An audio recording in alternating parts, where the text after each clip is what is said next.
All right. Fake laughing on 3. 1, 2, 3.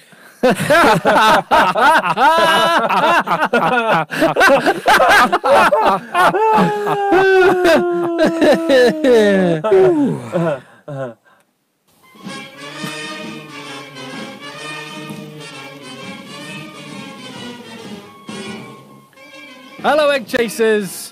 This is the Eggchasers Rugby podcast, the podcast about rugby that doesn't take itself or the game too seriously. Back here in the rugby dungeon on another Sunday night to digest Autumn International Week 1 proper / kinda Week 2. And we're ready to get into this. I'm Tim. That's JB. Hello, Timothy. Who's graced us with a pair of socks today. If you're watching on or if you're considering watching on YouTube, it's safe. No Min Campbell blanket required today. No, just standard socks. Phil, however, is in his number ones practically. Number one. Nearly. Number ones. Nearly. My best. Your My, best. Your my Sunday Sunday best. best. Why? I've been to the Derby, Tim. The Derby. The Derby. Manchester Derby. City. I've been What to the end were Etihad. you in? Were you in the... Well, I was in the hospitality quarters. So, Oh, right. neither end, really. It's good hospitality at the Etihad. It's really It's good. all right, yeah. And it was a relatively full stadium, astonishingly. Right, we're going to have to start again because I've got the sounds wrong. What? That's right. I've got all the sound wrong. Listen back so you can... No, I can tell with the waveform. Okay. It's just... So, what needs changing then? This is why, if I can hear it and monitor it so I can hear the music, that'd be useful. I can hear it. It sounds all right. No, I know, but can I hear it as well? Is that possible? Are they plugged Should be in? able to. I don't know why you're not. 1, 2, 3, 4, Where's 5. that lead going? Should be into here. No, it's not. Sorry, mate. I take that back. That's all right. That was all. Has Rudy been down here playing with leads? Yeah. Bloody hell. Bloody Rudy. Damn dogs. Get your lead, boy. No, not that one. Right, can you hear that now, Tim? Let me try and let me see. I can hear that yes, a little bit. Yeah, that's good. Good enough. Right. 1, 2, 3, 4, 5, 6, 7, 8, 10. Okay, Phil, you're the one that's struggling. 1, 2, 3, 4, 5, 6, 7, 8, 9, 10. And again? 1, 2, 3, 4, 5, 6, 7, 8, 9, 10. 1, 2, 3, 4, 5, 6, 7, 8, 9, 10. Okay, Tim? 1, 2, 3, 4, 5, 6, 7, 8, 9, 10. Yeah, that looks better. That all looks good. Sweet. Right, just better. We're gonna go fake laugh again. Yeah, Yeah. yeah. What's the reason for the fake laugh? Sounds funny. Okay. Okay. Right. YouTube have watched all this, so who cares? That's all right. Seeing how the sausage is made. Exactly. That's how we pack the fudge. Great analogy. Yeah. I'm not sure that one will catch on. I'm not sure. Might. You'd be surprised. Okay, let's try again.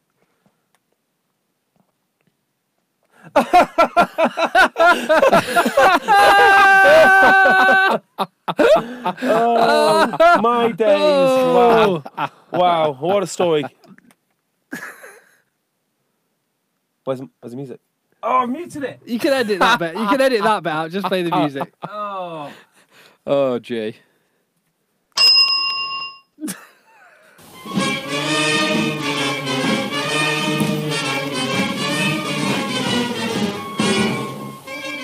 Hello, Eggchasers. About rugby that doesn't take itself or the game too seriously.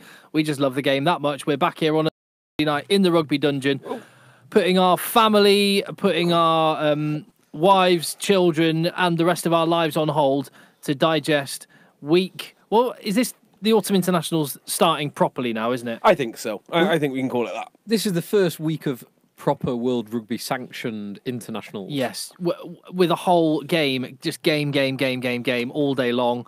From lunchtime till bedtime, it was a rugby bonanza. It was rugby fast. You're right there, JB. Yeah. Carry on talking. All right. JB's just sorting out the YouTube video.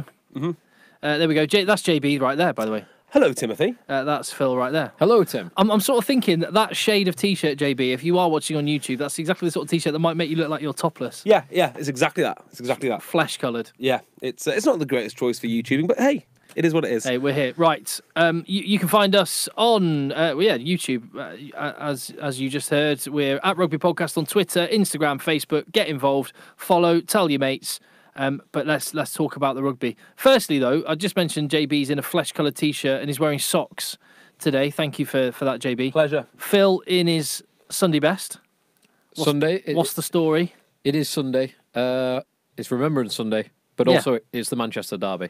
The Derby. So I was at the Etihad Stadium for that one. City. To watch City. Who were victorious over my beloved Manchester United, unfortunately. So I've been to City before, in fact twice before, in hospitality to watch City play, obviously. And first time was with you, Tim. And we sat on a table with Martin Keown, right? Yes, we did. And an unknown celebrity. He was clearly a celebrity because they played Wembley. I know nothing about music. Tim knows slightly more than me. They played Wembley? Yeah, they played Wembley. Whatever band it was, I can't remember what it was. I remember it. So they played Wembley and we were chatting and the stories he was coming up with, I was like, I think he might be in Metallica or I think he might be in AC/DC or something like that. The stories he was telling. Yeah, and then this woman showed up, right? Now this woman, I can only describe. She had the elegance, and yet somehow the same sort of look as an Afghan hound. Like that sort of they're very elegant, but they're still, they're houndy. very graceful. After very graceful. Turns Beautiful out, movers. When we said we did rugby, we do. It reminded me before the podcast. This, she goes, oh yeah, my boyfriend used to play a bit. Shane Horgan used to play a bit. Yeah, used to play a bit. Anyway, during the game, we were playing at Broughton Park. Our coach was called Duffy, right? Duffy. And we're watching the game, and I can't remember why I said it. But, as a joke, I said to Tim, I went, mates, these guys really need to be having a session with Duffy. And the guy in front of us turned around and gave me a wink. I was like, what is this? And it turns out the guy who we were on the table with is a guy called Billy Duffy. He was the lead guitarist of... I don't know. Like it was... The only song I know of him is She Sells Sanctuary. The Cult. The Cult, yeah. So, not AC/DC. Not even Metallica. The reason you thought it was Metallica, they were supporting Metallica. Yes. Ah, okay. Anyway, so we thought we were having lunch with Metallica is the short answer to that, and which I thought was a big deal, but we weren't. So regrettably, I had none of that in today's game. I just saw a very comfortable City victory. Well, yesterday I would say we saw a load of amazing rugby. We did. You two did. Oh. I didn't. Why so, Tim? I saw... Were you working yesterday? No rugby yesterday. Ooh. The reason being is a while back I got contacted about doing some work. Metallica. So basically, BT Sport, the football team, got in touch and said, there's no rugby game on the 10th. I noticed, so that means you won't be working. Do you fancy doing some football? Footy? At the time, I didn't put two and two together and go, oh, that'll be the day England are playing New Zealand. So I said, yeah, sure. The biggest England game for 2 years. So the biggest England game... Or more than... For more than 2 years. Well, 2 years since the World Cup, I guess it's the biggest game. I spent the England-New Zealand game in the county ground watching Swindon Town versus York City. Massive game. Big I'm reporting game. on that FA Cup first round game. So we've both seen a bit of football this weekend. Yeah. Wow, I did intend to watch the footy derby, but just couldn't get around to doing it. I love being you. part of the wider BT Sport family. I just didn't realise the So impact it would have corporate. on the rest of my day. So corporate. So How long so until as you a like result, MotoGP now? You've got to be doing that soon. so I listened. Hi, I'm Tim Cocker, and this is Tight Lines, the show all about fishing. I listened to Wales Australia on the radio, and all I watched on Saturday was the last 15 minutes of Ireland Argentina. That was it.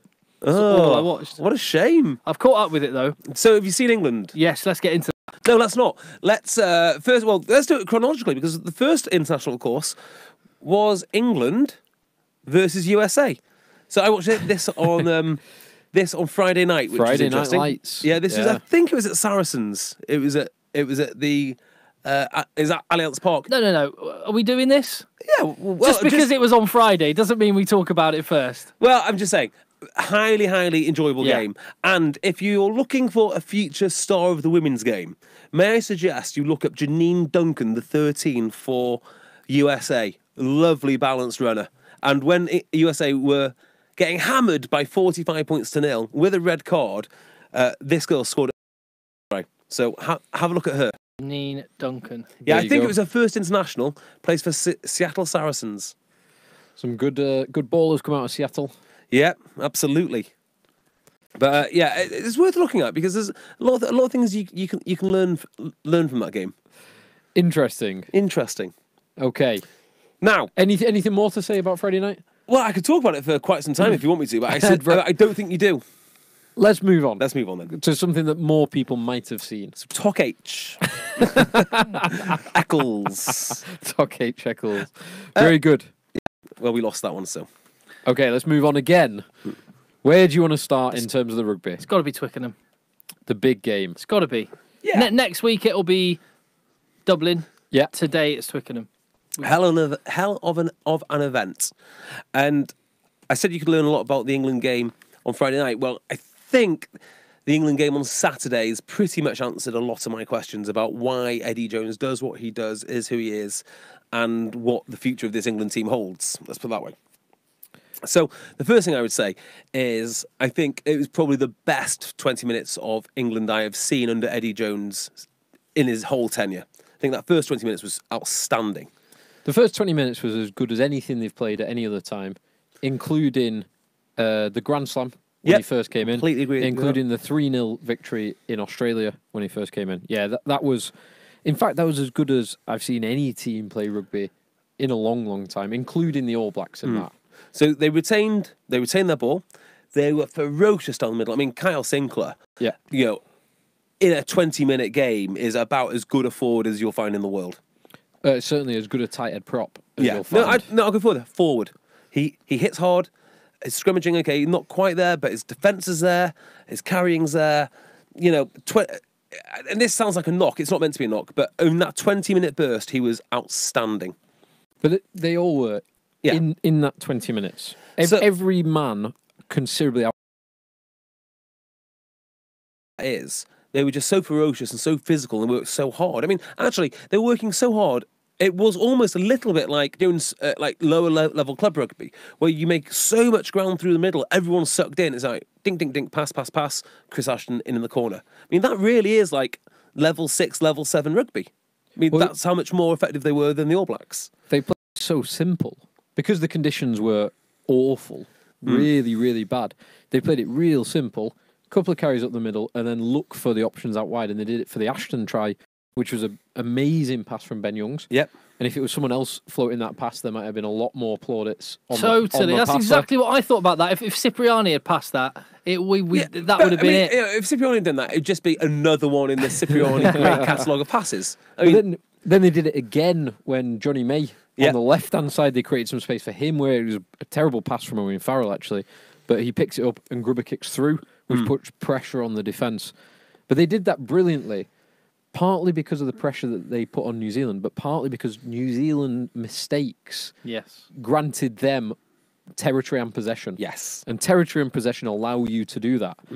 The Retallick mistake from the kickoff gave them amazing territory and amazing possession.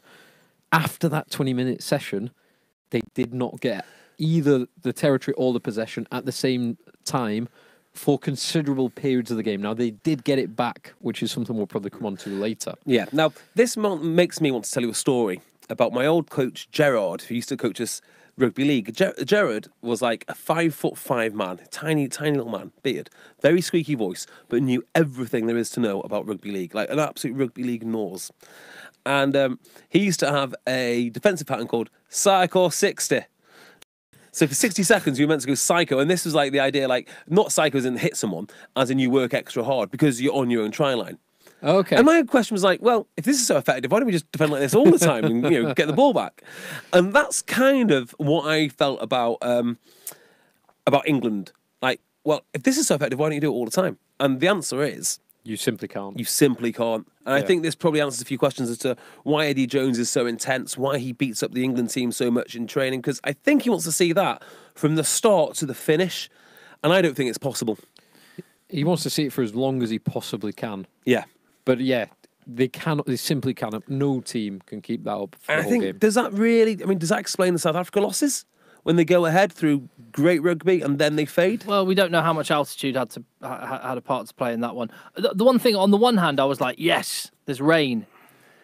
And then on the flip side, now I look back in retrospect, I'm like, the fact we played them in such horrible conditions. And quite often basically, if you can see it on the TV whilst you're watching the game, it is bad. Really, really bad. Because Yeah. quite often when it's bad rain, it doesn't actually show up so visibly when you're watching it. So it was horrific conditions. And actually, having played New Zealand in those conditions, I don't know how much you've actually got a measure of where England actually are in relation to New Zealand. Well, so the measure against New Zealand is interesting, and I say it's interesting for a couple of reasons. The conditions it does call into question that. More importantly, actually, I would say, do you think that's New Zealand's best team? Well, it's a team they'd be comfortable playing with in the World Cup final, is what I'd say. I think it's a team they'd be comfortable playing with in the World Cup final if there were a couple of injuries. I actually think that New Zealand have used this as a bit of a test to see that back three. I think Ben Smith and Ioane are nailed on starters. I don't think in those positions, and I don't think Damien McKenzie is nailed on starter. And the centre pairing, I simply don't think that Sonny Bill and Goodhue are the starting centres. Maybe not that's Goodhue, interesting. and actually maybe not Sonny Bill. Yeah, I think you're probably right on both those. That's He does interesting. love Sonny Bill. I mean, I think he's probably stuck with Sonny Bill almost a little bit too long now, considering all the other options. I that can he's see got. Lynette Brown and Crotty. and Goodhue being the centres. What come World about Cup. Yeah, possibly. the guy who I've forgotten? What about him? Oh, big muscular fella, plays in centres for Hurricanes. Laumapi. Yeah, Yeah, so he's on the periphery, I think. He's slightly outside, although with Sonny Bill's, I think he had a bad game. I don't think I'm the only one. I think that does open the door for someone like Laumapi. Yeah, but I don't think this was the first choice. Do you know New who Zealand disappointed me? Damien McKenzie disappointed me. Not at fullback, but when he came into the line as that first receiver, I don't think he was nearly as effective as he can be. He was at times the best player on the park. Yeah, I He completely was agree at with that. times completely unplayable. Yeah. So in international conditions, Yeah. no one could lay a finger on him. At other times, he was throwing missed passes to no one. He was kicking for touch outside his 22 and hitting straight into touch. His defensive positioning at times was awful, including the first try. He and the Sky Sports Will Greenwood rightly pointed it out. He read Slade wrongly and bolted to the open side of the pitch, despite New Zealand having way more numbers than they needed on that side, and completely left Ashton unmarked. So he had sublime, unbelievable, unplayable moments. He also is prone to some horror shows, and anyone who watches Super Rugby will know the sheer number of intercepts that he can throw in if he's playing 10 or coming in as first receiver is dangerous. Let's talk about that England pack, because what a story Ben Moon is. Oh, Yeah, What a he story! was, Like guys. he would never have been picked. He was brilliant. The last two games he has been, and what a story that is. He would never have been picked. Mark Wilson was never ever going to get a look in, and hold my hands up. Fair play, fair play. And He was awesome. And credit where credit's due, Eddie Jones. So a lot of people calling for him, and Eddie Jones has got a squad. How effective he can be, and he's not a traditional international number 8 No. because he's not 19 plus stone. He has been sensational, and the athleticism that he shows over someone like Nathan Hughes or Billy Vunipola, he might not get those yards with ball in hand, but the athleticism to do some of the work that he did in defence and in attack was sensational. And then Wonderhill. Oh my God. Well, let's just have a think about this, right? Because Saturday morning, how would you feel if on Saturday morning you were England's starting 7, albeit with an injury, and you felt fairly comfortable on the future, and then by Saturday night you were relegated to a mere distant memory, much like Tom Curry was? Because you're right, Underhill was Wonderhill. Let's astonishing. give him his proper name from now on. I like to call him Collision Master. He was unbelievable. But do you know what? He's a special player, isn't he? Because he has, even when he's not the best player on the park, he still has very, very special moments. Think about how on earth did he, with one hand, pull Scott Williams into touch to win the game for England? that tackle back in the Six Nations. Like, Yeah, the raw physical attributes Oh. is ridiculous. No. They're just just to look at, he's a monster. I would say the other thing. The lack of raw physical attributes is a wonder. He's 6 foot. Was he 6'2"? 6'1". 6'1", which is by back row standards tiny. He's built basically like a Lord of the Rings orc, and he just goes around and punishes people. I mean, it's phenomenal. Whatever he must just have. There's a mindset that he must have. I mean, it's all mindset for him. That's the bit for me. So physically, he is incredible. Maybe not to look at, but physically to do what he does. But the mindset, to go out there thinking. Imagine Andy Powell. When you say to look at, what do you mean on the beach? I bet he looked good. He would look good on the beach. He would look very good on the beach. His neck is genuinely wider than his head. Yeah, but he's only, as Jay said, so he's listed 6'1" and 103 kg. That's which is not big for international. Imagine back row, his attitude. Again, his athleticism, the work rate that he did was incredible. Mindset and PS speaks his body. I mean, that's the sort of thing which dreams are made out of. 24 tackles, by the way. I mean, that's Jack Berger style numbers there. Yeah, I mean, it was a performance for the ages. Again, as I'm not a huge fan of just the raw numbers. It was the impact that a lot of those, the interventions, the quality of the interventions when he decided, and then, I'm sure we'll talk about his try later, which obviously was a try. But yeah, just an astonishing performance. Raw numbers, though, there are some raw numbers that we need to talk about. The number 11. You know what the number 11 is? What the number 11 signifies? It's one fewer than the defenders beaten that McKenzie chalked up. Really? Yep. So Damien McKenzie beat 12 defenders. So what does 11 mean? Phil knows. Tim, would you like to guess what 11 is? Would it be such a high number? You're thinking it can't be that. What? It can't be that. Oh, you're not right. Come on. Let JB have his moment. Has it got something? 11 missed tackles. Yeah, by Owen Farrell. Owen Farrell. By one O Farrell. We need to talk about this. So? Well, it's double. It's more than double the next nearest person. So? It's almost all. I mean, we have a problem with Owen Farrell. Whoa. Hold on. Can we just start from the point where England conceded 16 points to New Zealand? That's in an 80-minute game. That's great. I think. Okay. So, Owen Farrell, I think we're getting to a situation with him now where people have got to honestly look at him and say, he wasn't great in attack yesterday. Oh, mate, I'm not having this. This is ridiculous. Let's let JB play his narrative out. So let's look at the pros and cons. He was good. I don't think anyone would have been better in attack, but he wasn't great. Okay, so as good as you can get. That defence, I've now come to the conclusion, it's completely actually lack of discipline. That's the only thing it can be. I mean it in a stupid way, as in like he is running around like blasting inside of rucks, that kind of thing.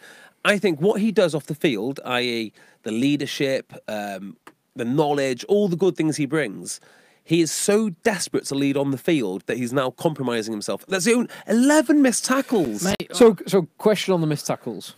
When you finished that game, so you found out about the missed tackles this afternoon when you messaged a rugby group WhatsApp. Yeah. So as you finished watching that game, did you think, oh my God, Owen Farrell missed a load of missed tackles? Well, I think the thing with missed tackles is, when you're watching a game, like I would have said, did he miss it? I'd say about 5. I would have guessed. But the thing is, it's not just a one-off, is it? It's every game.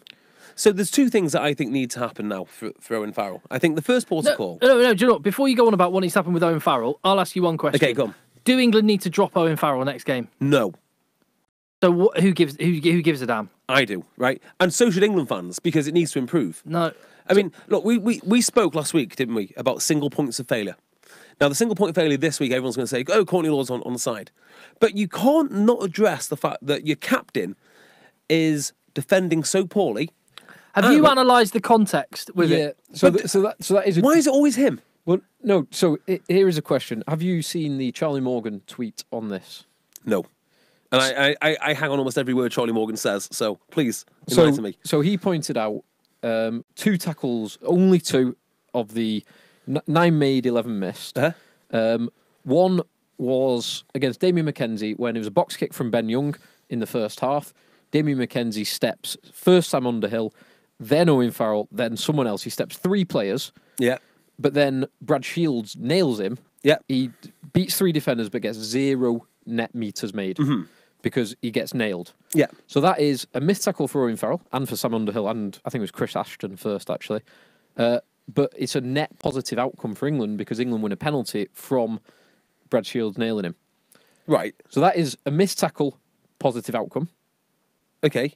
There is then Jake Goodhue carries into Owen Farrell. Is it Jack? Jack Goodhue carries into Owen Farrell. It's actually Jake Goodhue carries into Owen Farrell. Owen Farrell makes the tackle, concedes 15 metres because Jake Goodhue carries forward. Yes. And So I know. I know all the. But so even with that, I think you do have a point to a point. So just relying on the numbers, as Tim says, we all know about nonsense. the raw data stuff, right? Well, it doesn't sound like it when you're saying there's a clear pattern. Well, but as Tim said, how many points did England concede?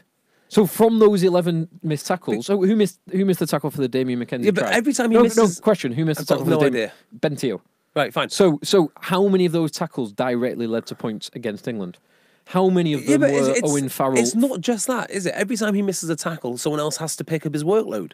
Well, not if that is a strategy. No, but the strategy can't be for one guy to miss more than double the tackles than everybody else. Well, you don't know because you haven't looked at the context of those missed tackles. But is it so 12, I'm not saying, or is it 10? I'm willing to say you may have a point. So I think know I've got a point. You may have a point in there. Yeah, but here's my no. Here's my two No, I solutions. just want to say you may have a point, but you don't know if you have a point.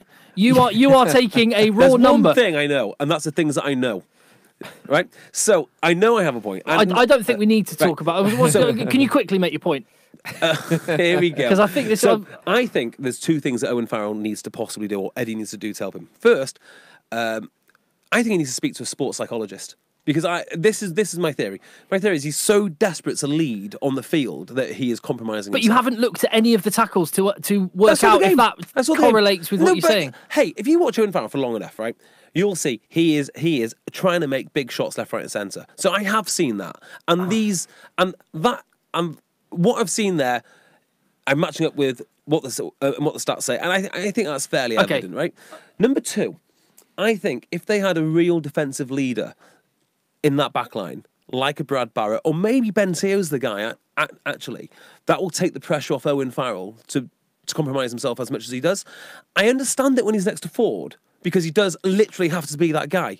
But when you've moved him in, I think actually, I actually think he might overcome this, but it depends on who is 12 and how effective that 12 is at tackling. Okay. So I would say Owen Farrell is the first name I would have on my team sheet. He is the most influential, the most important, the most talented England player in that squad. He will be the most crucial, and I don't want his attitude to change because his attitude is the winning mentality that pulls England through situations I agree. that other people couldn't. And actually, that's one of the things. The thing I was disappointed about him wasn't any issue with missed tackles. It was that he didn't show that same kind of forthright mentality in grabbing the game by the scruff of the neck and going for a drop goal at the end. So I also wanted to talk about Owen Farrell, but so I came off that game not at all thinking Owen Farrell had missed 11 tackles or even concerned about his defence. He put in some great hits, including covering tackle on McKenzie and a big hit on a very good timely hit on Kieran Reid. That wasn't what I was concerned with. It was more the second half when Hartley went off and all the pressure was on his shoulders. He had some decisions to kick for the corner or take points, which he chose, and I understand it at the time, and hindsight is a very easy thing, and it's so comfortable for us to sit here with hindsight and say, oh, he should have kicked sticks. understood the decisions at the time, but when you compound those with also then not taking the points for drop goal, Not even having a go. yeah, it does. So that does raise some concerns. Maybe not necessarily with Owen Farrell, but with the structure of the England team if Hartley isn't there as captain, and if they have to rely for Owen Farrell for getting the territory position, which he did beautifully. I pulled out my my cable. Disaster. And fair play to Eddie Jones for saying afterwards, no, totally back the players 100%. I think it was some wrong decisions. And it's amazing, actually, at this elite level, we've talked about this before, South Africa, Australia, and England all probably potentially cost themselves a win or a defeat, cost themselves a win by not taking the easy 3 points last week in this. And not that long ago in the New Zealand-South Africa game, when South Africa beat New Zealand in New Zealand, there was some odd decisions being made right throughout that game, including multiple options in the last 5 minutes for drop goals. And on that front, again, someone who should probably get plenty of credit because Matt, God knows he's had so much stick over the last little while. Dylan Hartley, his stock's risen, hasn't it? Yeah, I tell you now, I have a special skill. I'm sure everyone's bored of me telling me about special skills. But Just one? Yeah, just the one. And Phil will vouch for this, right? And it's this. I can look at hookers, right, before they're about to throw, and I can tell you before they throw if they're going to miss their throw. This is a bona fide skill. Am I wrong, Phil? You are certainly way more right than you are wrong in that regard. Jamie George is holding the ball, and you can see him shuffling his feet, and you can see him like he's nervous on the ball. And I don't know what it is because Jamie George is really good hooker. I don't know if it's the occasion, but I doubt it because it's not that much bigger than a European Cup. And he's throwing to two people that he's thrown to since academy days, all the time. Yeah, and they carry on hammering. Itoje at the Itoje 2-ball. So my question is, who on earth is making that call? Because when they went to Mark Wilson towards the back, it was far easier. Yeah, I can tell you for one thing, it's not Jamie George making that call. Yeah, I completely agree. Cruz or Ewells, and you can almost see him like he's like, I'm going to have to throw it into Retallick again. And Jamie George knows that New Zealand know. Yeah, and so he knows he's got the narrowest letterbox of a window. Yeah. To possibly try and post that through. So one of the biggest myths in rugby, and maybe you'll back me up here, Tim, is front ball is easy. And front ball is not easy, right? Because front ball is all about timing. You've got to that ball's got to be in the air. You've got to go up after the ball. You've got to intercept the ball at its apex. I disagree. It is easy because you should be able to, because you know when you're going to jump and the opponent is reacting to you jumping, you should be able to get in the air quicker. At which point the hooker should be able to have already got the ball to you before they're actually properly in the air. The problem with it is it's the least useful ball. So there is that actually probably demonstrates the skill and athleticism of Brodie Retallick to get up so quickly. I tell you what, they weren't even right at the front. They were sort of like, if you've got 1, 2, he's probably standing at 3 or 4. Yeah, exactly. So it wasn't like a bullet right at the very front. I thought they were strange. Although I will say Dane Coles, he throws his arrows like an absolute bullet. I love it. He just fires it. Yeah. But it is good to see Dane Coles back. It is. Back and fit after some bad injuries. Dylan Hartley's stock has definitely risen, and as you said, the leadership, the sort of the air of calmness in decision making, has creaked. And bearing in mind the last World Cup, England need that. Let's talk about how the game ended. Come on. Well, you win some, you lose some. That's all I've got to say about that. I mean, I didn't like the standard of it because if that's done in open play and they have a phase and they score, no one's coming back for that. If they don't score, no one's going to call it offside. The referee can see it. The referee let them play on. That's on the ref. He got it wrong, and it should have been a try. Simple as that. But on the replay, he looks offside. And I just think sometimes you win these decisions like England did last week. Sometimes you lose them. It just averages out. I do generally agree with that. It is. I don't want to focus on this too much because kind of the point I made last week was you can always focus on an individual component failure in a game. England had more than enough chances in 22, kicks to take and opportunities to win that game, and they should look at other things like that. that said, it was frustrating as an England fan to watch it happen. Owen Farrell should 100% have got at least a penalty against him last week. That might have lost England the game. And I just don't think that should... I think that's not even a decision for the video ref. That's what I think. I think if the referee's looking at the damn thing... Looking at this in isolation, yeah. Yeah. So that's where I stand with it. That is interesting because we are now working under the 2018 TMO protocol, which... Oh, can't wait. Came in this weekend. I've been waiting for the 2018 TMO protocol since 2015. This was the first weekend of it. Yes. Wonderful news. Do you know what it was? No.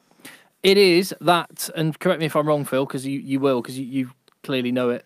But my understanding of it is TMOs only alert the referee to something that they may have missed if it is clear and obvious. So it's interesting because the wording's actually unclear on that. So that's my the irony. That's my understanding. Yeah, exactly, the irony. But I'm looking at the World Rugby announcement of it, and it does, the clear and obvious only comes in to serious acts of foul play. And then it goes on. So the two things are the clear and obvious serious acts of foul play and the try-scoring element, which doesn't include the word clear and obvious. And all it says is the team of four, so the team including the TMO, can contribute to the decision-making for try-scoring. Which is, because if it was that it should only be clear and obvious, it should only be used where there's a clear and obvious indiscretion prior to a try being scored, the fact that they had to look 6 times at Laws, whether he was onside or offside, whether the ball's been is out or whether it's been picked up, then it's not clear and obvious. But the wording is not clear and obvious, unfortunately. So the rule application is not clear and obvious. So maybe it was correct, but it's just frustrating that we're in this position. I'll try and do this quickly, but I've got so much I can say about this. And so much I'm really, really unhappy about. Firstly, it was noticeable the lack of our Celtic fellow rugby fans who weren't kicking up a massive fuss, a decision, an incorrect decision at the end of a game in the way they were last week. Now, I don't want to cast aspersions on in generalities because no, go for it. Twitter's a place where you'll always find some numpties, but it was so weird the number of Irish and Welsh fans last week who were so angry at England having won that game. Very quiet this week on that front. Interesting. And actually, broadly, I think that England fans actually, and you'll always find idiots, obviously, but I actually think England fans, much like, and I know you're not an England fan, JB. I'm not an England fan, though. But the way that you two have done it, which is actually, do you know what? We should have won it, or we shouldn't have been putting it in the control of one decision at the end of a game. Yeah. And I think it's been quite a magnanimous response to it. That may just be because England weren't expecting to be as close. What you're saying is England fans are far more balanced with their judgments than, say, Irish fans, right? Is that what you're saying? No, I'm not saying Sounds that. like that's anyway, what you're saying. I've made that point. It's certainly not my view. I think this was ridiculous the way it was handled. And the biggest issue I have is that the TMO got involved because there's nothing clear and obvious. It's not, is there? Yeah. Well, ironically, the Owen Farrell tackle last week to me was clear and obvious. It was clear and obvious that it needed looking at. Well, and this is the other thing I want to say about the way people talk about it. So last week and this week, quite often you get people who use this language. They say that was, and I think to be fair, you said it last week, JB. You went, that was 100% a penalty against Owen Farrell. It was. And then there's people this week going, that was 100% offside. It was. Actually, the starting point should be no. These. These are nothing's 100% about these because otherwise there wouldn't have been 6 replays each time. So it's not 100%. Yeah. These are maybe marginal one way or the other. Well, and you get this is far more marginal than Owen Farrell's last week. Yeah. This one. I think he probably was offside, but I just don't. I can't in good conscience give it. Well, on this particular incident, do you know what's quite interesting is Courtney Laws was offside because the ref gave him offside. But he was offside because of the law that was brought in because England couldn't handle the Italy offside line because it wasn't a ruck. It was a the irony, tackle. the It was a delicious irony. tackle. It wasn't actually a ruck by the letter of the law. I think he was onside. You can and again, one thing we said last week, you can always find still pictures which prove your point of view. And the number of still pictures going, so it's clearly offside. Yes, there are pictures that make it look like Courtney Lawes is offside. What people are forgetting in that instance is that photograph that people are picking is where the camera angle is on an angle. Yeah. Look, And actually, if you look at the line of the grass, the way it's mown, you can see he's behind Ben Youngs at the last second. I don't know who it is, but the New Zealand player steps forward and lengthens the ruck. And then, because Courtney Lawes said, the ref says, yes, you're onside to Courtney Lawes. Yeah, that's even more egregious, actually. The New Zealand player steps beyond Ben Youngs or George Ford, whoever's on the floor. Further. And that's why the TMO's called him offside. It's really, I really don't like that. The biggest issue I have with this is, one, the TMO called it, but secondly, that Jerome Garces completely abdicated responsibility for that decision as the referee on the field. Now, Kieran Reid went up to him and said, you've got to check for offside, you've got to check. Yes, Kieran. And he said, no, I'm happy. TMO says, I think you need to check. Jerome Garces, before giving the penalty, literally says to the TMO, what should I do? What do I do? Amazing. He watched it a ton of times. Jerome Garces is like, oh my God, I don't know what, and the TMO tells the referee what decision he should give, despite the fact Jerome Garces has seen it 10 times by that point. And that I think's outrageous of the referee on the field. And that is definitely against the 2018 TMO protocol, which says the try scoring should be an on-field decision with the referee being responsible. There you go. And so Jerome Garces, of course, he would got himself bullied. It wasn't the try scoring decision; it was the offside decision. Yes, but you can't go back for just offside. You can only go back for I will tell you in the try this week that I thought was a try which wasn't given as a try by letter of the law. Did you see the Colby try, Cheslin Colby? I know you did because you sit next to me. Oh yeah, the grounding. I mean, you were hammered at that time. Oh yeah, you were all over the show. 2 beers deep at that time. Deep.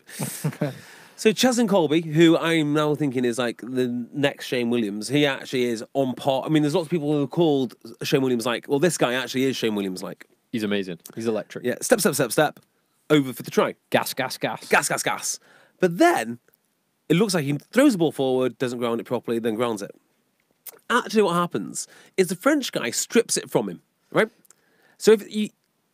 You've done a bit of reffing. He's sliding in. Yeah, he's sliding in. The French guy strips it from him, right? So it's actually the French hand that removes the ball from Colby. Now, you've done some reffing, Tim, so you'll know a strip is not a knock forward. No. Right. As he strips it, he accidentally puts it between his legs, the French guy's legs. So now the French guy has kind of got Colby in like a semi-seatbelt sort of tackle. Colby's diving. The ball is between the French guy's legs. His legs are sort of rotating towards Colby's head. And then when they're over the try line, he relaxes his legs, the ball rolls forward, Colby touches down. To me, that is a try all day long, by letter of the law. So I think you're probably right. I think letter of the law is actually a try. I couldn't in good conscience, and it was Nigel Owens, wasn't it? Yeah. He knows... Nigel knows the laws, and he also knows the intent of the laws. Yes, the intent of the laws. The intent of the laws is for that not to be a try. Yeah. Even though the letter of the law says it should be a try. But then Nigel was the guy that gave... who was it? Was it Toulon against Munster? Was it last year? Oh, God. When Keith Earls... Ashton's chasing through to collect a kick and score in the corner, and Keith Earls runs in front of him and tennis slaps the ball into touch, and Nigel Owen says, "Oh, he was trying to catch it." Yeah, it was Zebo. Was it Zebo? Zebo. It was Zebo. It was one of the Munster back three. Yeah. So anyway, so just shuffling about there. No, that's all right, mate. So yeah, England were unlucky. I think I've seen enough of Eddie Jones to know where I stand on him now. I don't think he's going to get fired like I thought he was originally. Ooh, so that brings on to another point. Is it time to open the envelopes? Well, I don't think he's going to get fired. Well, so surely we should open the envelope. No, I think we should leave him because he's going to go at some point, and then it'll be interesting to see who we thought was going to be the guy. He's not going to go pre-World Cup, though. Well... He's not going to go pre-World Cup. No, it's looking less likely now. Unless he loses 5 from 5 and has some kind of major breakdown during Six Problem Nations, is, like, he's England not just gonna are go. not far enough away from everyone else. They're behind Ireland and the All Blacks, and they're in that big group of everyone else. No one, to me, is a clear third. No, I'd agree with that. And I'm so, hoping this means it's going to be an amazing World Cup. oh, I think it is, mate. I have no doubt about it, actually. And I think the most amazing World Cup could be if something like 2007 happened, where France knocked New Zealand out in the quarters. Yeah. If something like that, if New Zealand go out in the quarterfinals, which is possible, it would be all So, open. Do you know what else is possible? Like Ireland's route to the World Cup is, we can get onto them soon, but Ireland's route to the World Cup, if they balls up their pool and finish second, they get New Zealand. Which is great for everyone. If they top their pool, the chances are they would only get New Zealand in the final if both teams get there. Personally, I think the most dangerous team in the World Cup, if it was to be played tomorrow, is Wales. And I don't mean like the favourites. I mean the team that everyone wants to avoid. Because they can grind it out. They can grind anyone to dust. So that would be my fear. I don't think New Zealand fear them, but the problem New Zealand have now is, yes, they are still number one, but it's not like there was one and then two good teams and they could hammer everyone. Every game now against a top tier nation is bloody tough, particularly if you're not at home. Well, so New Zealand. So you say Ireland, if they win their pool, they avoid New Zealand. New Zealand have South Africa in their pool. Oh, good luck, boys. Imagine Ireland going through all the hard work of winning their pool, beating Scotland and Japan, only to find South Africa have already beaten New Zealand, so they then face New Zealand. So I'm going to go back on all the things I've just said now, because I actually think the number one team come the World Cup might well be South Africa. Could be. So we were watching this. We were watching South Africa France. Do you want to talk about South Africa France? Well, just whilst we're here. Well, we've already talked about the Colby try. Yeah. No try. I think you just mentioned Wales. I think we should go into that because it's their Yeah, first win in 13 years. Yeah, 11 attempts. Yeah, Say 10 first- years more than 10 years, attempts. 11 attempts, Yeah. 11 defeats. Or Yes. either it was their 11th game. They've whatever. got a horrendous It's a long record. time. They've got an awful record against Australia. Terrible. An enormous monkey on their backs. And Australia shot themselves in the foot big time. Well, Australia... So this was a very interesting game. Consider it was 9-6 and 6 of those points were scored in the last 5 minutes or so.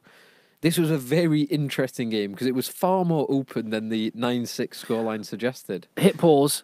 Because I've just forgotten one final thing I want to say about the England thing. Don't actually hit pause. No, don't Be actually hit pause. Very precise with your language, please. Okay, just hold off on Wales because I completely forgot to mention, and I want to mention. Shields. So, decision was made, you accept it, you win some, you lose some. Then, in the subsequent passage of play, the amount of penalties that New Zealand should have been penalised for, know. it was so infuriating. So... JB said this yesterday. We were kind of joking watching the France-South Africa game. But he said it flippantly, but it may be correct, that New Zealand gave a load of penalties away, or should have given a load of penalties away around the ruck, particularly defensive ruck, guys flying in off their feet from left, right and centre. If everyone does it from the New Zealand side, every ruck, you can't penalise every single person at every ruck. So they just seem to get away with it. Yeah. It's incredible. Yeah, it is.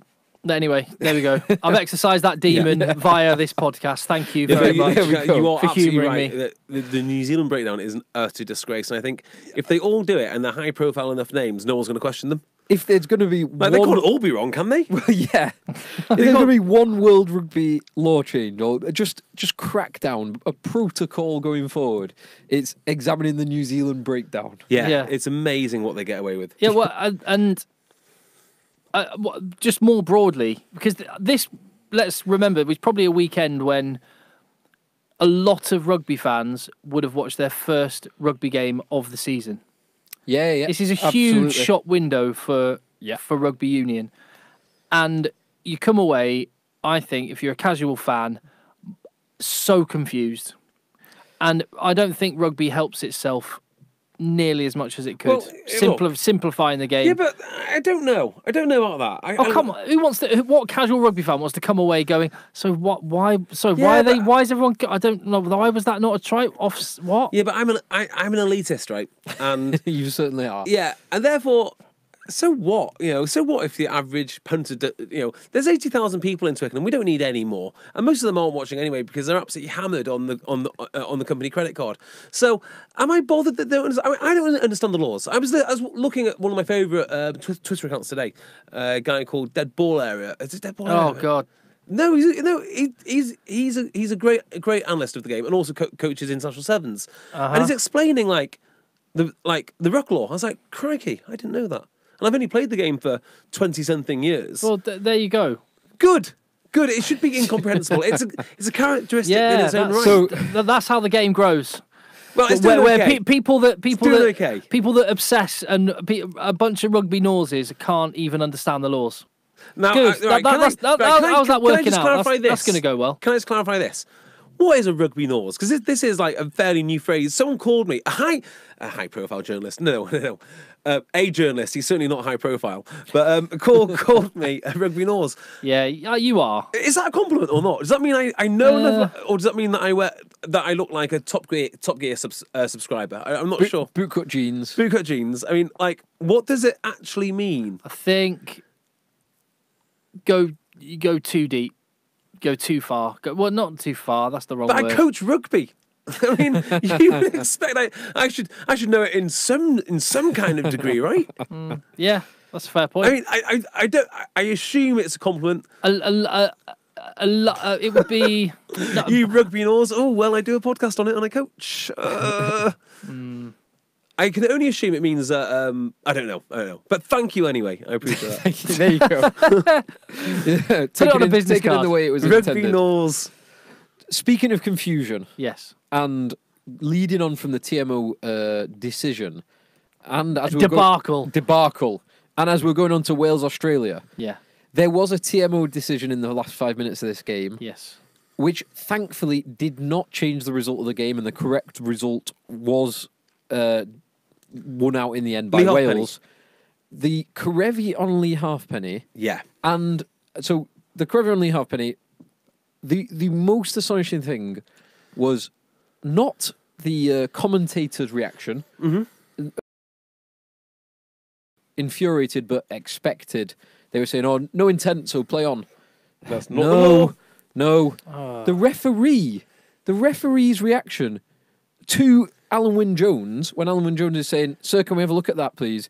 He said it wasn't deliberate. The words he used were, "It wasn't deliberate foul play, so I can't look at it." Nowhere in either the laws or the recent 2018 TMO protocol does it say it has to be deliberate. Clear and obvious is one thing, but it was a shoulder to the head. It was a shoulder charge to the head of Leaf Halfpenny. No, it wasn't a shoulder charge to the head. It was a shoulder connecting to the head. It wasn't a shoulder charge to the head. It was shoulder to the head. Did his shoulder touch his head? He was charging. Yes. He was charging. His shoulder hit his head. He was But it charging. wasn't a shoulder charge to the head. So you want to mitigate? you want to? Oh, okay, fine. We're back here again. I'm not going to go into it. You want to make total accidents outlawed. No. Karevi's got to look where he's going. I mean, look. Yeah, you're right. Look, if I'm not looking where I'm going and I mow over a child, Oh my God. you might say, I didn't mow over a child. Well, I mean, I was mowing a child at the time, but I didn't mean to mow over the child. When you say mow, do you mean drive? Is that because that's Drive, yeah, drive. okay. Because I was going to say that's What, the word. lawnmower? Lawnmower is reckless. The charge, the charge, and the word mow are the two bits I have an issue with there. If you went, did my car go over the top of a child? Yes.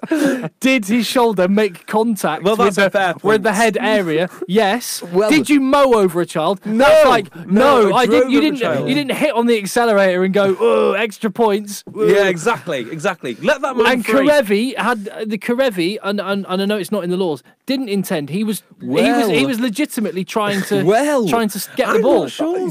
So Sam Warburton made an excellent point on this, after the game. Rugby incident, go on. Sam Warburton, who I like, because some of the other older pundits were saying, "Oh, rugby incident, carry on, no intent." Yeah, I'm with them. Sam Warburton made the excellent point that if you're actually trying to charge down the ball, your shoulder should be nowhere near Lee Halfpenny's head. Yeah, it needs to be on the foot. Your head, shoulder, arm should be at Lee Halfpenny's feet. Oh. So you should be miles away from his head. I think he did know exactly what he was doing. And how about this? I was watching Stale Shocks train, and when they're defending the kicks, you train to dive at the feet. That's exactly what they're saying. They said, target the foot, target the foot, target the foot, target the foot.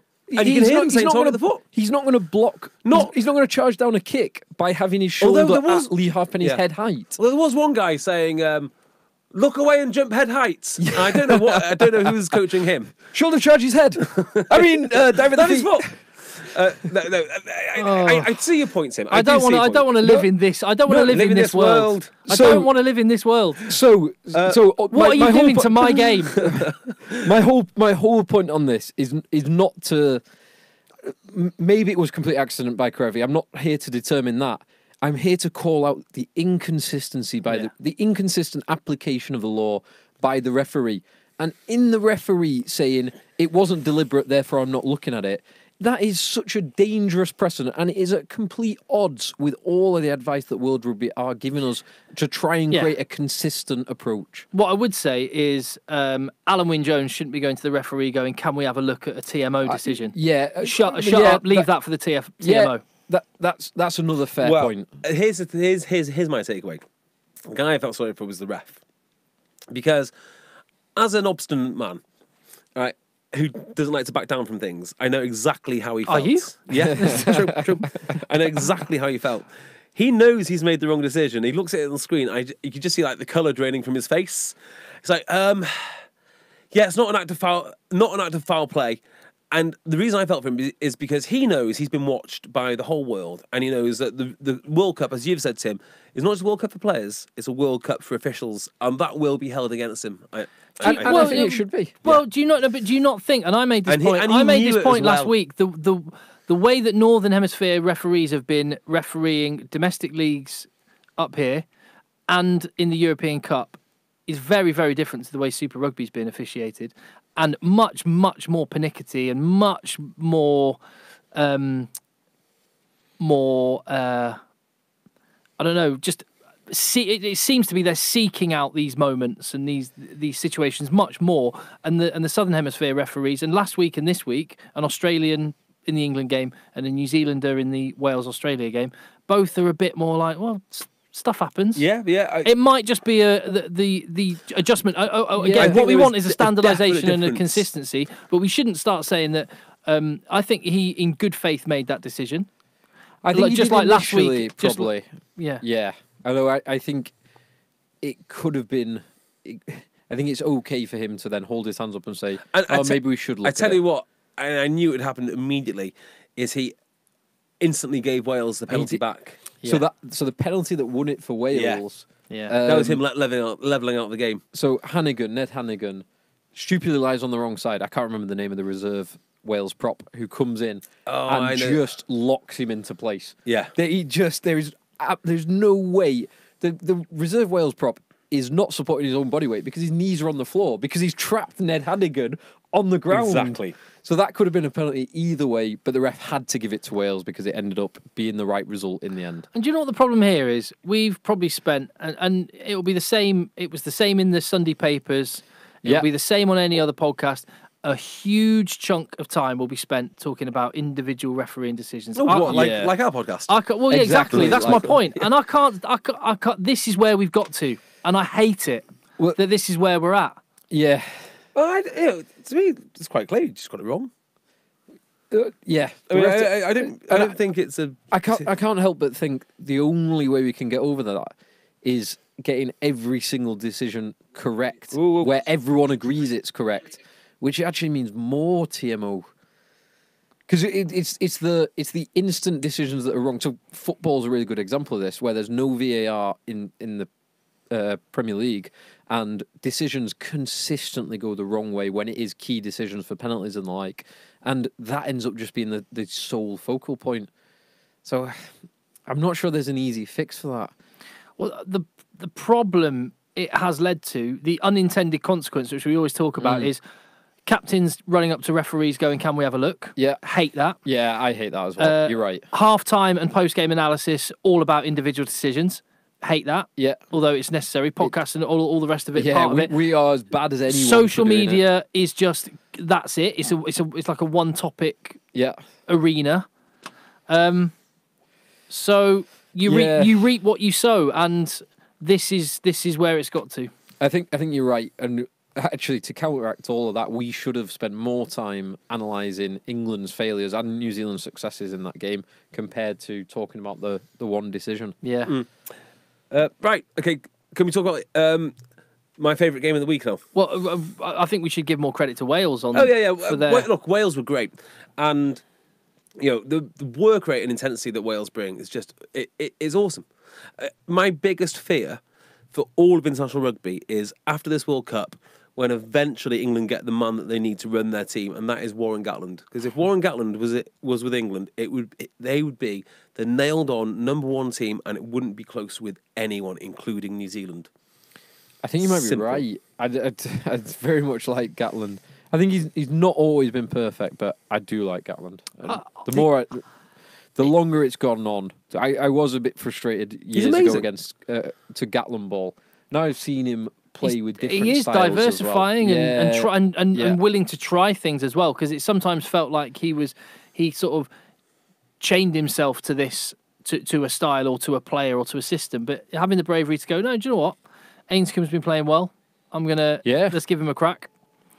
And I think the Wales will be much better equipped come World Cup time for the way that Gatland's been approaching it recently. And what I found impressive with them is just, I mean, it's a prerequisite, and they've got some very skillful players, but the effort and the fitness of that squad is immense. Yeah. And I think that Australia win is important because that's the sort of belief that they need. Massively. And, the area he's not been successful in is actually, the World Cup.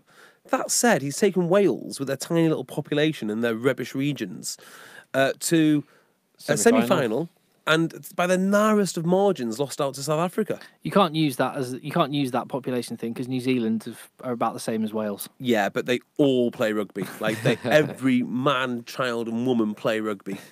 So, whereas Wales ignore half the country up in the north. So yeah, you are right though. And also, but actually, New Zealand are awash with amazing guys of Tongan, Fijian, Samoan heritage too. So yeah, it's not quite the same. Two players I want to single out for this performance. Number one, Justin Tipperick. Amazing. Oh yeah. 2 man of the match performances on the bounce. Sam who? Yeah.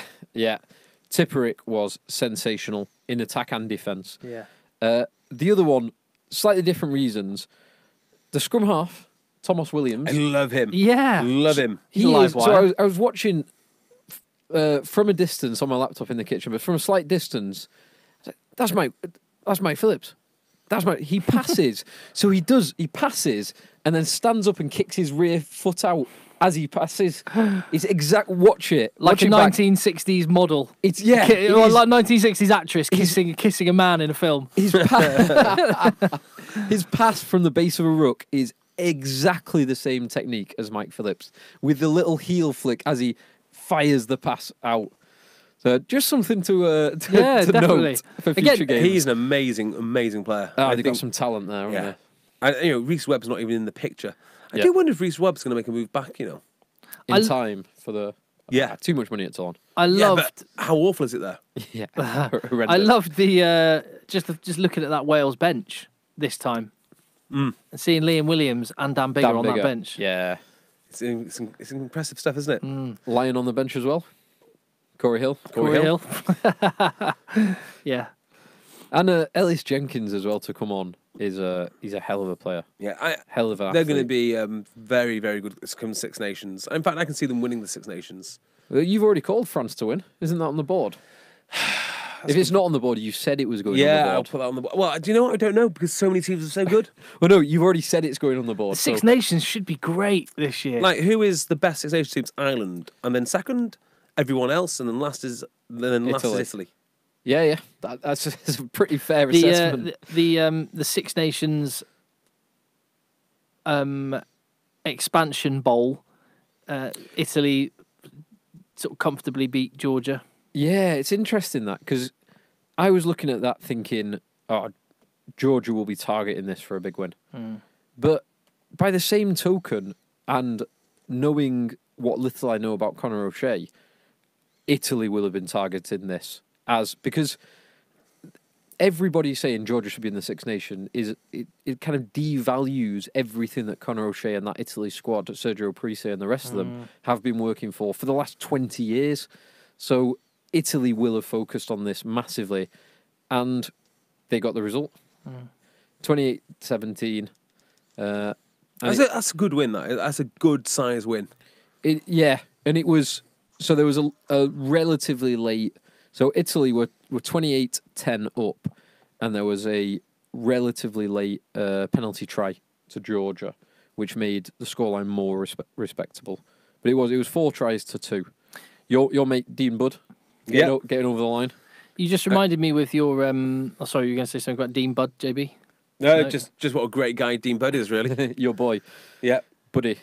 You reminded me when you were talking about the Mike Phillips and what's his face?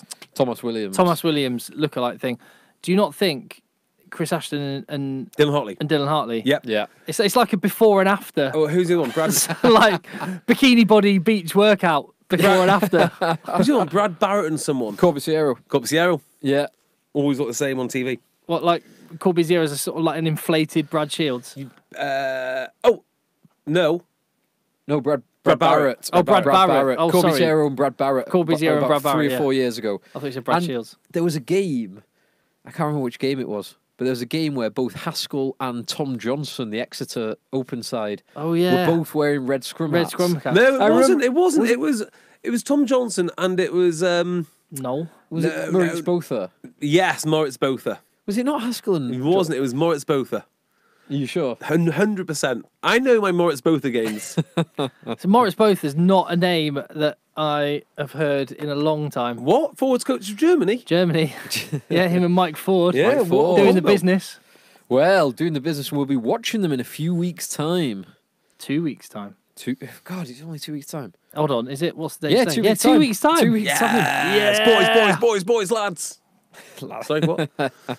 So, it was the first round of the repechage. Before we get onto the Ireland game, of course, which we will touch upon. And Scotland.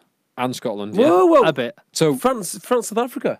we've kind of touched on that. No, we've talked about one small part of it. Okay, anyway, the repechage, the first round this week was Canada versus Kenya. This is for the last Rugby World Cup place. This is it. This is the final spot. So Canada and Kenya and Hong Kong and Germany, they both played today in Marseille, which is where we'll be watching them. And unfortunately, it was 2 one-sided victories, as we kind of predicted last week. Canada won 65-19 against Kenya, and they picked up a bonus point for their troubles. And Hong Kong lost to Germany. It was 9-26 to Germany. Germany did not pick up a bonus point.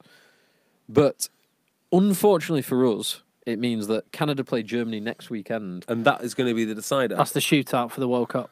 It is very unlikely that will not be the decider. It's possible, but it's very unlikely that it Christ, will be. So what are we going to do with our time in Marseille? Just going to watch Kenya v Germany. Well, there'll be some Premiership gone then, I guess. Are there any bars in Marseille? Who knows? Well, there'll be some Canadians out celebrating getting to the World Cup, quite likely. Oh, or, yeah. or Germans. Or Germans, yeah. Oh, well, I actually bumped into the German team after they got beaten by Spain. They were in a club down the road from our venue, which is quite good fun. You were making friends with one of the props, weren't you? He didn't like me. Yeah. So that should be it should be all good fun. And we expect it to be wrapped up by next week. Yeah, keep an eye on that and so the winner has the pleasure of joining South Africa and New Zealand in their group. What a privilege. reward. Yeah, what a privilege. Good luck, boys. Ireland, Argentina. Ireland are going to need to be a lot better to beat New Zealand. They looked a bit rusty in They that did. first kind of, I don't know, I tell 40, you what, 50 though, minutes. one hell of a debut by what's his name Are you going to mention who I think you're going to mention? on debut? Kieran, no, On Will debut. Addison. Will Addison was brilliant. Frankly, I tell you what, I really Nice liked about debut last week. It was his debut last week. Yeah, but then it's a different sort of Starting debut. Yeah, so he starts for Robbie Henshaw, who pulled out in the warm up. And what I liked about him is he's got a certain leadership quality anyway, which I would undoubtedly have told you about. But he just didn't miss a beat. He looked very, very comfortable playing at that level with those guys. And I think a lot of times you get a guy who comes in who will not play up to their potential because they're just a little nervous or they don't want to mess up or, they're not a senior player. Well, don't get me wrong, I don't think Addison is in, the top level of outside centres. But I think a lot of top outside centres that will come in, a lot of top players that will come in will not play to their potential straight away. And I think that's exactly what he did. Well, equally, I think what's really good about the Irish system at the minute is they've got this big squad of 46 players, but because they have so many really, really good players in key positions, actually it's, I think, relatively easy for the odd player to come and slot in quite comfortably. Yeah, drop out, drop in. Because it's such a clear system. They all know what they're doing. I do think he did more than just slot in. No, that's absolutely right. He played it as easy as possible. It was the same when Bundyaki came in. He was like, oh, yeah, he can do it on an international stage. It's the same when any of them come in. Stockdale. He's an international player. Ringrose, Lama. Yeah. A couple of seasons ago, Ty Furlong. Last season, James Ryan came in, who was Dan Levy. Yeah, James Ryan, who was man of the match in this and deserved man of the match. He was superb. You sort of go, Dan Levy, you're gonna slot into the back row. We're gonna give you a crack alongside Peter O'Mahony and Sean O'Brien.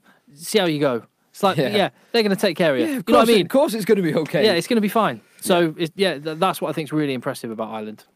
So Ireland, they made it hard work in that first half. Well, partly because their lineout wasn't functioning especially well.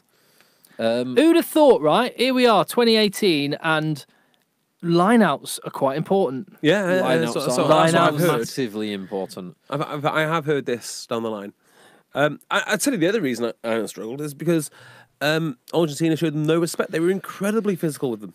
Argentina played very, very well, and it was interesting watching the Channel 4 coverage where both Jamie Heaslip and Luke Fitzgerald seemed to be surprised that Argentina were making life difficult for Ireland.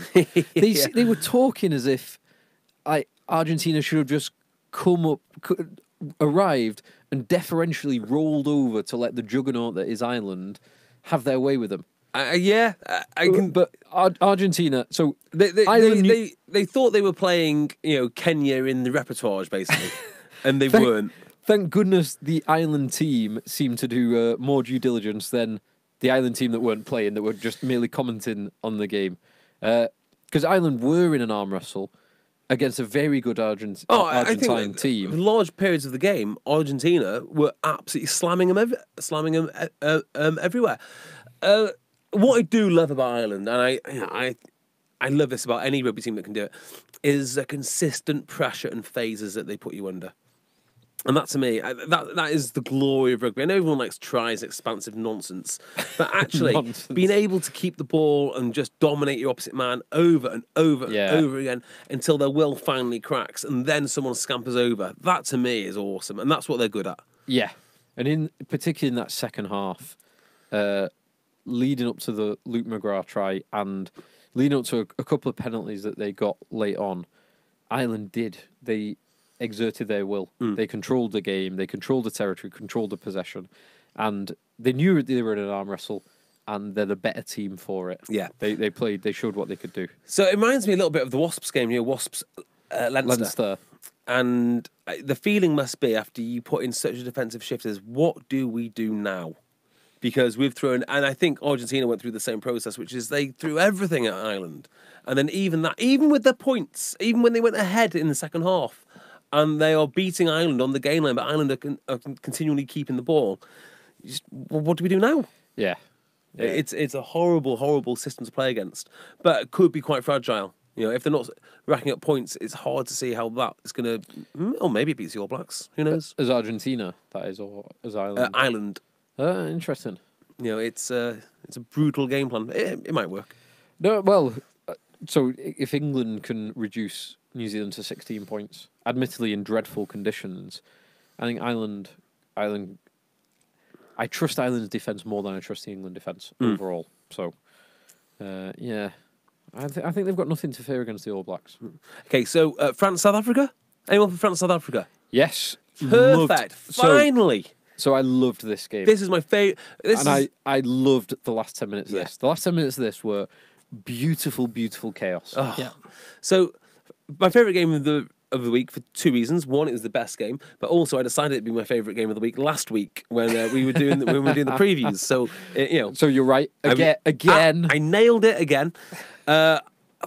Good Lord! I mean, it was blood and thunder from start to finish.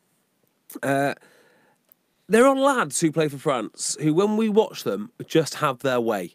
Bastereau always gets over the gain line. Pickamoles always gets over the. They look like normal-sized humans. Like Bastereau was actually getting manhandled. I've not seen anything like it. Pickamoles was making limited. I mean, probably if you looked at the stats, he's probably done better than I said, and he wasn't bad, but he just wasn't Louis Pickamoles. He wasn't able to four-on fend people for fun. Well, Bastereau, just not going into the detail on the stats, but Bastereau made 8 runs. Yep. Jamie Roberts, how many yards would he have made? Oh, 24. Well, no more than 4, no less than 2. Have I got that the wrong way around? 8 times 3 is 24. 24. How many did Bastereau make from 8 runs? 3 yards. 7 yards. Wow. From 8 runs. Wow. Yeah. So, you know, they were just getting. They were getting manhandled in a way you don't often see France getting manhandled. That said, Teddy Thomas then decides to explode into action and inexplicably beats every person on the field. Some of them twice. Yeah, some of them twice. I mean, it's what that boy can do is amazing. I don't know how people are still surprised that he's so good. And then he gets caught by the last man with two supporting attackers. Phenomenal tackle that was from Willie LaRue. But South Africa are mega. I mean, this is a team without Eben Etzebeth. They've got Snyman on the bench. Snyman on the bench, who's a giant. No Luda Yaga? No. I mean, they're just huge. And they seem to be, I don't know what it is, they've seemed to have rediscovered their team identity now. They know what they're about. I think Andre Pollard makes an enormous difference, as does Faf. I mean, if these guys carry on improving, they are going to be up there. As does Willie LaRue, I would say. Yeah. His ability to come into the line and play that second playmaker and take pressure off the kick in, make the decisions.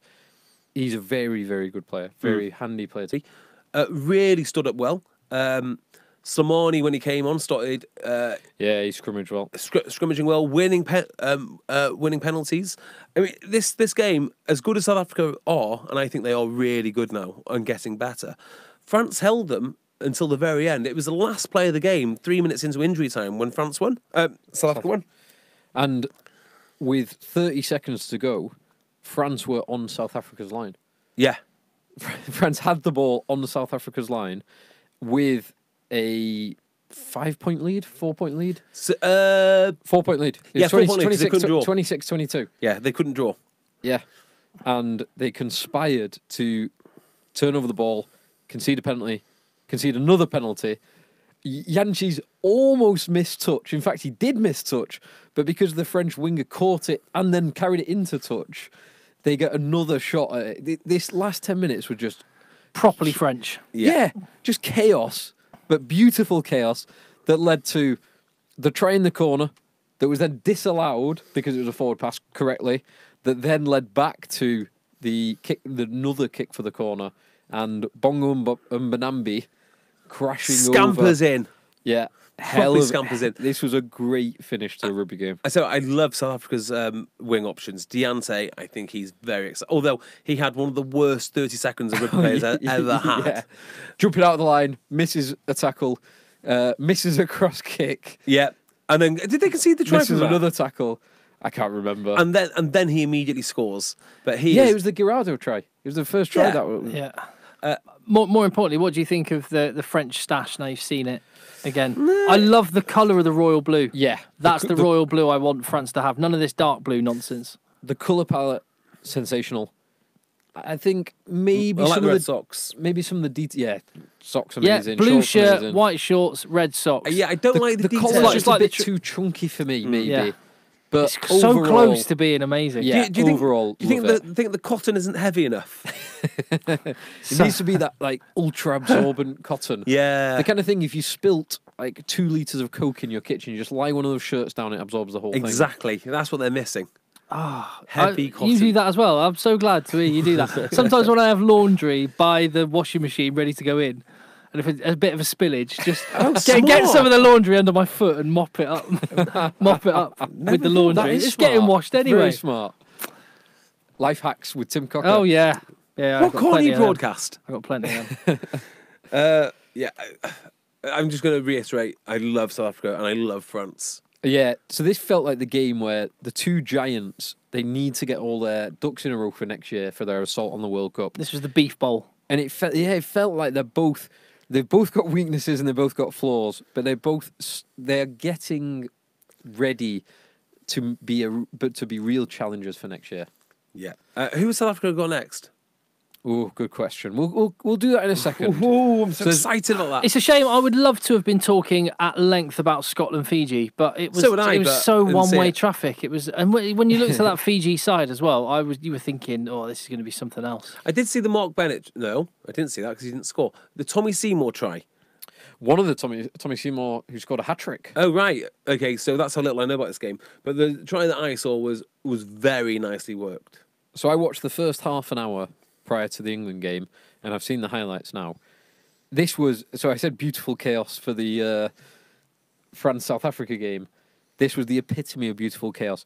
Both teams wanted to play absolutely everything from absolutely everywhere. Great fun because of it, but almost not a proper test match, because if Scotland tried to play that kind of rugby against a serious nation, they could get absolutely hammered. Because they were running from their 5 metre line, Yes. which you can't. But, I mean, Scotland do crazy things, though, don't they? They do crazy things. This was a little crazy, even for Scotland. And if it was against better opposition, tier 1 opposition, it could have been a different result. Yeah, but I mean, they look good. They look very good. So they're very- much pace, so many attacking options. They are a very brave team. It wouldn't surprise me if they did do that against England. I mean, that's how they beat England in the Six Nations. They just threw everything at them. Was it Maitland who actually scored? But the Hugh Jones break from the Finn Russell, the best pass of 2018. Ignore all the sippers. Well, don't ignore them all, but no, this was the best pass of 2018. it was lucky, wasn't it? Lucky. It wasn't. It wasn't like sippers. But yeah, they did that from just outside their own 22. Yeah. So do it when the time is right. Don't do it all the time, which is what they tried to do. Right. Sean Maitland looked good. Yeah. I like the look. Fraser Brown looked good. Tom. Jamie Ritchie as well, the young Edinburgh open Oh, side. yeah, good shout. Who That's a scored a good try one. late on. He was superb. He was really, really good. It will be interesting to see in a more structured game, because he's fairly athletic, fairly free-flowing, and whether he will match up in a more athletic game a more structured close quarter game against a bigger team. But yeah, he was very good. Excuse me. Bless you. Okay. On that note, is there anything else, or shall we... No, but I do want to ask this. Stuart Hogg leaving Yes. Glasgow, rumoured to be going to Exeter. Oh yeah, I didn't know the bit of news. That is a good signing. Holland. Is that on Holland? No, Lacey. Lacey? Referee Lacey. Oh, John retiring. Lacey. Is retiring. And I'm just a little bit disappointed, really. I mean, the man has put in a lot of time to the sport. Whether he's been right with all his decisions or not is debatable. But, I would have liked people online to have given him a little bit of a better send-off, really. You would like Twitter to have not been a negative, overwhelmingly negative place, really? Yeah, well, in this Good luck with that. Yeah. particular instance, I thought it was a little bit, unbecoming because regardless of the decisions he's made, and not all of them have been good. Let's be honest. He has spent a long time refereeing games, and that's not an easy job. It's definitely not an easy job. And it is an important job. not just at the highest level, at every level of rugby, refereeing is very important. Yes. Oh, exciting! South Africa have Scotland next week. Ooh, speaking of the young flanker, young Jamie Ritchie, and more close quarters action, that'll be a real test for him against South Africa. Yes, it will. That'll be a real test. A meaty test. He's only going to have to wrestle. I mean, imagine wrestling with Dwayne Vermeulen for that 80 minutes. South Africa back row is awesome. So let's look at next week. We can cover England, Japan. This is just. I saw someone say, and I think I'm inclined to agree with this. Eddie Jones should just give everyone on the fringes a chance, and I don't just mean the guys in the 32-man squad that weren't involved against New Zealand, but actually cast the net a lot wider still. People like Cipriani, like maybe even Don Armand, or but other people who are on the outskirts of the England squad, in the way that Ireland have a 46-man squad that they've been using in this autumn period. And New Zealand, who played effectively a full second team against Japan. Yeah. Yeah, there is an argument for that. I think maybe some people will need a bit more time, but in terms of combinations. But yeah, I'm happy with casting a much wider net. I don't think he's going to. Well, he didn't. Was it last year? I can't remember the fixture. He played a game, was it against Fiji last year, and ended up playing almost the same starting 15 as he had the previous week. Yeah. It will be interesting to see. I'd like to just dangle that carrot a little bit.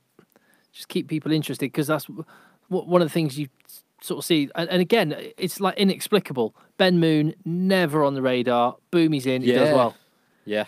And actually, I just think in a World Cup year, just keep those guys believing that let them know they're on the fringes by bringing them in this week. I just think it's got too much of a chance to backfire. If England were, all guns blazing at the moment and doing great, Six Nations champs, blah blah blah blah, I'd be with you. But I think it's just too much of a risk. They're going to absolutely muller Japan. Well, if we knew the result, we wouldn't play. We wouldn't play the game. I think you just got to think bigger picture here. Japan scored 37 points. Was it against? No, wasn't they conceded 70. Yeah, it was a 100-point game. 69-31. Yeah. So maybe they're up to something, and they've got some very, very clever people. I think is Jamie Joseph. Tony Brown Highlanders. is probably one of the most sought after attack coaches in the world. England are going to win, and what they're going to learn. That's kind of what. That's I hope England don't win now. I hope they don't. I'm going to play a clip back team. But yes, you are correct, thinking that England might win this game. They are heavy favourites. England should do. South Africa should have beaten them in Brighton 3 years ago. But yeah, I can't help but think that England will win. It's just how they win and what they learn from it. Yes. Scotland out of South Africa. That's a meaty test, that. Yes. It's the big one for Scotland. Yeah, this is a real... If Scotland want to kind of assess where they are in the world, this is the test. This is the one they want to be winning. They won't win this. I'm not sure they will. I actually think Scotland are a lovely rugby team. And I think, whilst everyone has been on a bit of a downward spiral internationally, I don't think the last couple of years international rugby has hit its heights, not by a long way. And I think Scotland have basically been, sort of like inverse to that. They've been playing really nice stuff. I now think all the top teams are becoming top teams again, and I think they might start to overtake Scotland. And I think the raw power game alone of South Africa is going to be more than enough to beat Scotland. Unless you can match fire with fire up front. Them at Murrayfield are different prospects. No, I don't see them Well, getting blown away. Yeah, I do actually. I see this going to be. Mind you, they didn't get blown away by the All Blacks last year. Yeah, but the all. Yeah. They hammered Australia last year. They did hammer Australia. Last year. Right, here we go. I think this will be a good test. South Africa, 15 points. No, I think it'll be less than that. I think if South Africa win, it will be by less than 5. I actually see this being probably a similar game overall to the France-South Africa game. Maybe Scotland don't have quite the bulk up front, but they're very well drilled up front, and they have got some serious firepower. They've got gas right across the back line. They've got great play. backs. I just don't think they're gonna have enough. I think it'll be a 3-point either way, but I am going with South Africa. Okay then. Yes, I agree with that. What else do we have? We've got Italy versus Australia. Nah, okay. Australia, big win. Yeah, Australia to win that. Wales play Tonga. Okay, fine. With the atmosphere of a municipal swimming pool in the Principality Stadium. England play Japan. Okay. France host Argentina. Good game. I do like late at night, Argentina. beers. Yeah, 8:05.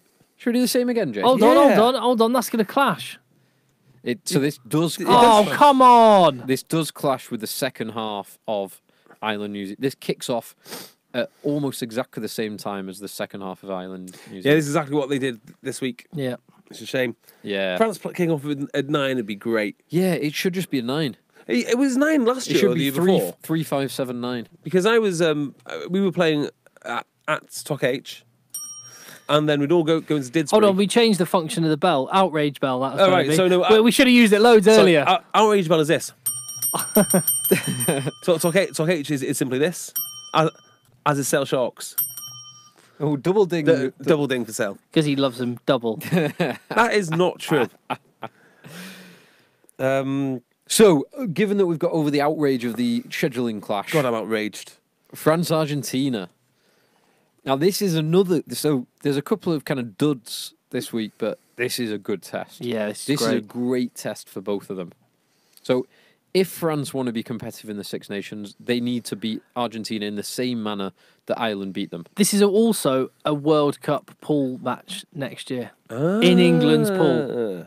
It is. You're right. Yeah, it is. Yeah. Hang on. Yeah, it is. Are we watching Argentina? We've got tickets for USA Argentina. Yeah. We have requested tickets for England Argentina. And we're watching France USA. We've got tickets for France USA. Yes. What a group that is. I don't know. I think this is going to be really close, actually, because these are two of the most unpredictable teams in world rugby. France could batter them, as in physically batter them up front. It's not going to be a battering. No chance. Well, no, it could be from either side. Argentina have played 6 games against 3 of the best teams in the world, and then come over and just played the second best team in the world. They're not going to get battered. No chance. I don't think either of you are listening to me. This could be a big score for either team. This will not be one of those close games. One of these teams is going to run away with this. I just don't know which one it is, because Argentina they can score from almost anywhere. They've got some serious talent in their back three. But France too can get on a score sheet like that. It's weird seeing Argentina with all this gas and then their forwards creaking a bit. Yes. Well, they're better on the park than they've traditionally been. But the scrum is a pale imitation of what it used to be. And France's is pretty good.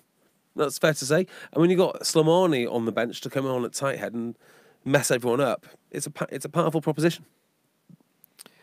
Predictions then. 15-point win to one of these teams. 15 to either. Yes, to one of them. France will win. France by 6. I want to go for Argentina. I'm going to go for Argentina. It's crazy. 2 of my favourite kits. Yep. Yeah. That's for sure. This is a kit off. It's a total stash fest, this one. All over that. Give me Argentina by 5 points. Argentina have got history beating France in France, 2007. Yes, they do. Although 11 years ago, so I'm not sure how relevant it is to this conversation. Yeah, but give me Argentina. I would like to see the where did France play again? Stade de France. Stade de France. Packed, because it wasn't for the South Africa game. No, it wasn't packed. There's a lot of flags going on, and there seemed like quite a good atmosphere. I'd love to watch France in Stade France. Stade Pierre Mauroy. Where's that one? His home? Don't know. Let me tell you now. Is it? It's not the dystopian Oh, I hope it is. Lille. Lille. Yeah. Wow. That's in Why? mid-France, isn't it? So 50,000 people can fit into the Lille Stade Where is Pierre Lille? Mauroy. It is. Oh wow! It's basically in Belgium. Is it? It's about I don't know, 200 kilometers directly north of Paris. Oh right, no. Isn't much rugby Oh in yeah, that no, area? yeah. So It's not a far rugby hotbed, is it? Not far from Cali. It's not a rugby hotbed at all. At There's only all. the two Parisian clubs in the north. Yeah. So Everyone else is in the I don't know mid if to you, south. I don't know if you know, but one of the world's great wingers has moved over to a club in France called Carcassonne. So I looked up Carcassonne, see where it was geographically. My geography of France is rubbish. So Of course, I know everyone knows who you're talking about, but so I know no one needs me to say so, but I'll just say anyway. It's Tom Brady. Formerly of yes. Sale Sharks. Formerly And Leicester Tigers. and Leicester Tigers, but he's moved to Carcassonne now. So I had a quick look on Google Maps, see what Carcassonne is, and it is staggering the amount of huge rugby names there. I mean, it's like going to play your rugby in I know Coventry or something, and then looking at all the amazing rugby teams there. It really is amazing. It's got like Toulouse, 40 minutes it's like away, when, Cass. do you remember when Greater Manchester had Bolton in the Premier League? Yes. Who else? Well, it's What's another Bolton. one? There's, I mean, Blackburn's a little Wigan bit in further the away. Premier League. Yeah. City, United, City. United, and you're all those lower league teams. Liverpool, Everton, Oldham, Liverpool, Everton, 30 miles away. So Stoke. yeah, Yeah, it is like that. so Lille doesn't come to mind though. So Carcassonne is equidistant. It's in the centre of the triangle which has Toulouse to the northwest, Perpignan to the southeast, and Montpellier to the northeast. Can you imagine playing your So club rugby it's- on there? It'd be awesome. it's also in a triangle of amazing Cheese. cheese Yes. and wine. I was in Carcassonne over the summer. Very nice. Some good food. And just down the road, I'm just looking on my Google Maps. I've got a start in Limoux to the south, which is where Blanquette de Limoux, sparkling white wine, is made. Right. Oh, cool story, bro. Yeah. Welcome to your middle class rugby podcast. Right. I The think big one then, the big one. Come on. Right. Right. Another game to talk So about, is there? Sean O'Brien has broken his arm. That's a shame. He will not be involved. Sean O'Brien has had some horrible luck. So have a few other players as well. Not just Sean O'Brien, but it's horrible luck for such a talented player. Yes. I Ireland love watching him play as well. Ireland can 100% cope with that. They can. How are they going to get on against the world champs? So, 2 years ago, we had the game in Chicago where Ireland beat the All Blacks for the first time ever in 100 plus years of playing each other. We then, 2 weeks later, I was at the Aviva Stadium for the rematch, where from the first minute where New Zealand won their kickoff and 20 phases and 4 minutes later crashed over for a try, and that set the tone for the entire game. They didn't give Ireland a sniff. Now, I remember after that game, we were talking about like Twitter. That was the saltiest I've ever seen Twitter after that game. There was a shoulder to the head of Johnny Sexton, and it was the saltiest Twitter's ever been. Anyway, Wowzer. So, oh sorry, gents. squeaky chair, Tim. Yeah, So, I think this game is going to go something similar. This will be an absolute arm wrestle.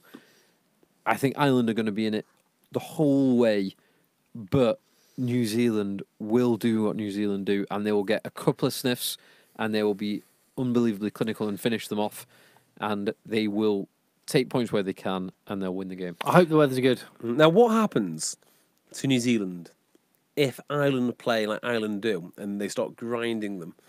And they suffocate. 20 minutes before the half and 20 minutes after.